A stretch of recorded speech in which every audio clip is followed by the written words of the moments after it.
ఇచ్చిన విమోచనానంద మహారాజ్ చిత్తరువు నెలకొని ఉంది.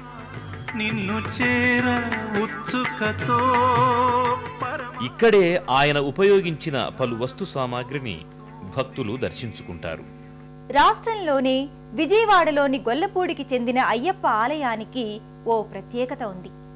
ప్రతి సంవత్సరం దాదాపు 30,000 మంది భక్తులు అయ్యప్ప దీక్షను ఈ ఆలయంలో స్వీకరిస్తారు. దీక్షాధారణ కోసం రాష్ట్రం నలుమూలల నుంచి ఈ ఆలయానికి భక్తులు తరలివస్తారు. కార్తీక మార్గశిర మాసాలలో ఈ ఆలయం అయ్యప్ప దీక్షాధారణ చేసే భక్తులతో సందడిగా ఉంటుంది.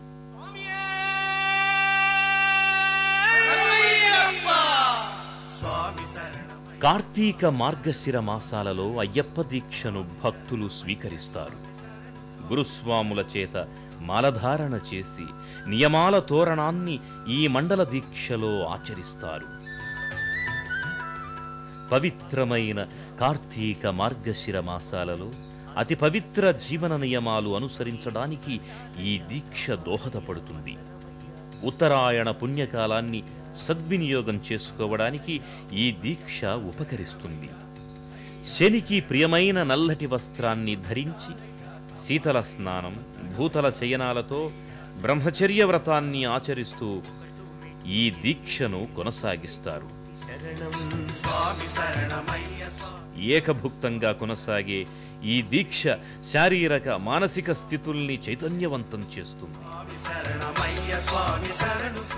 అయ్యప్ప దీక్ష భక్తుల మనశ్శరీరాలలోని ఆంతరిక బాహ్య కాలుష్యాల్ని క్షాళనం చేస్తుంది.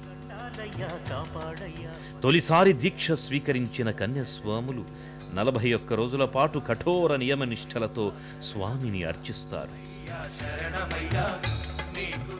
కుండలిని జాగృత శక్తికి ప్రతీకలైన 18 మెట్లు అయ్యప్ప సన్నిధికి స్వాముల్ని చేరుస్తున్నాయి. శబరిమల యాత్రకు ఇరుముడిని శిరస్సున ధరించి బయలుదేరుతారు స్వాములు. ఈ ఇరుముడిలో 2 మూటలుంటాయి. ఒక మూటలో పూజా సామాగ్రి, మరో మూటలో ఆహార సామాగ్రులు ఉంటాయి.